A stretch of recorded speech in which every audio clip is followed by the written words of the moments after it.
we're starting to see more and more of these purely on-chain banking infrastructures pop up, right?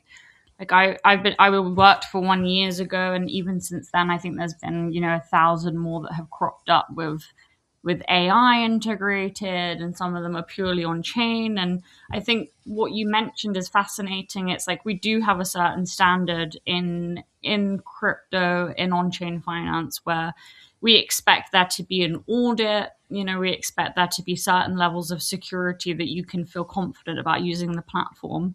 But it seems like if we're looking into the future here, an extra layer that we're going to start expecting, especially from these types of platforms, is the coverage element as well. It's like that's such a nice add-on, and it's maybe going to become a new standard, because obviously, if you think about traditional banking, and you even with neobanks that aren't on chain, you do have regulated there's a certain level of regulation where you can't lose up to, like, the standard in the UK is like 80,000, Yeah. or so yeah, where does that leave purely on chain banks that aren't necessarily like completely regulated in certain areas? Maybe that there is this on chain coverage option that could help some of these firms get from 0 to 1 much quicker in regards to trust and security.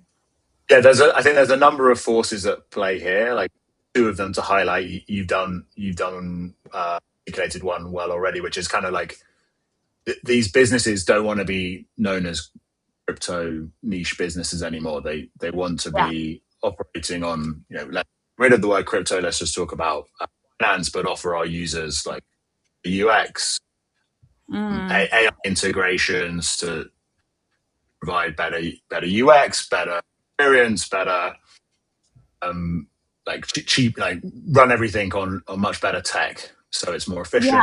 Next era.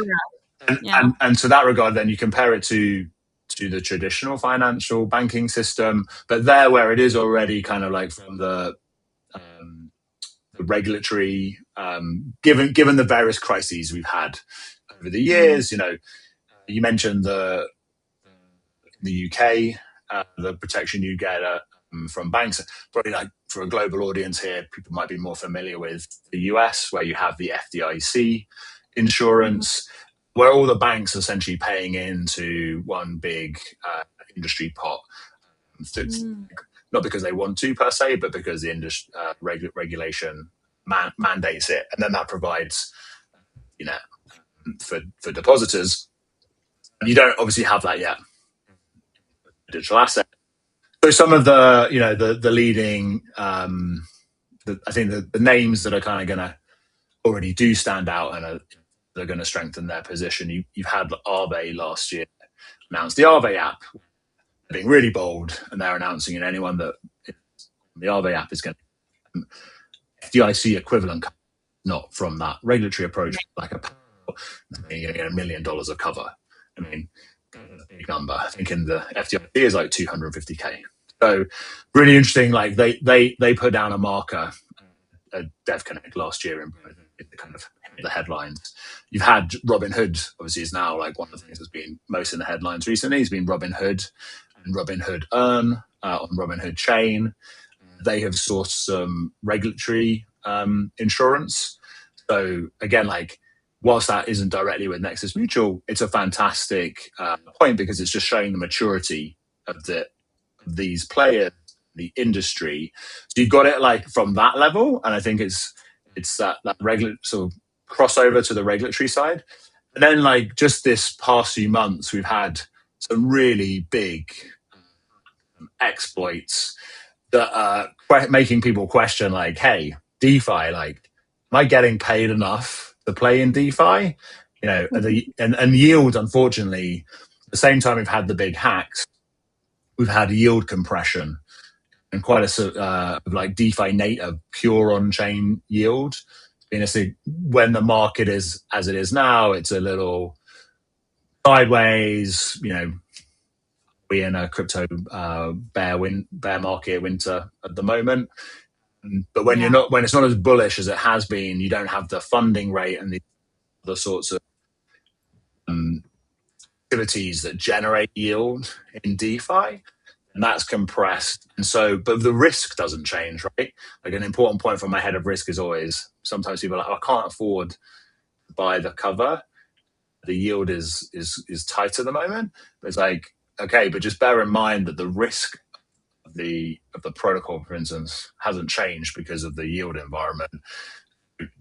Bear in mind you might be yield naked, as it were. So Yeah. because of these big exploits, the biggest of all was recently would have been the zero incident that it wasn't even had not like Arve nothing to do with the root source of the exploit, but the blast radius was kind of like massive.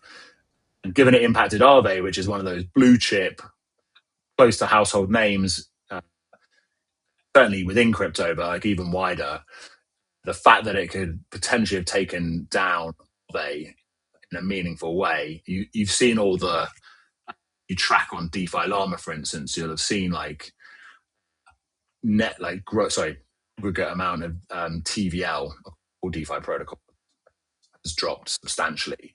You can see the withdrawals that took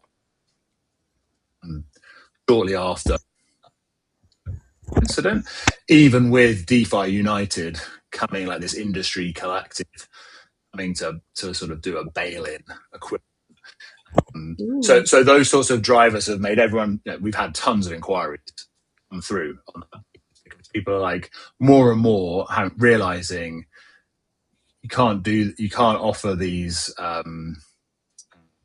forms, these protocols. Your users are becoming much more savvy.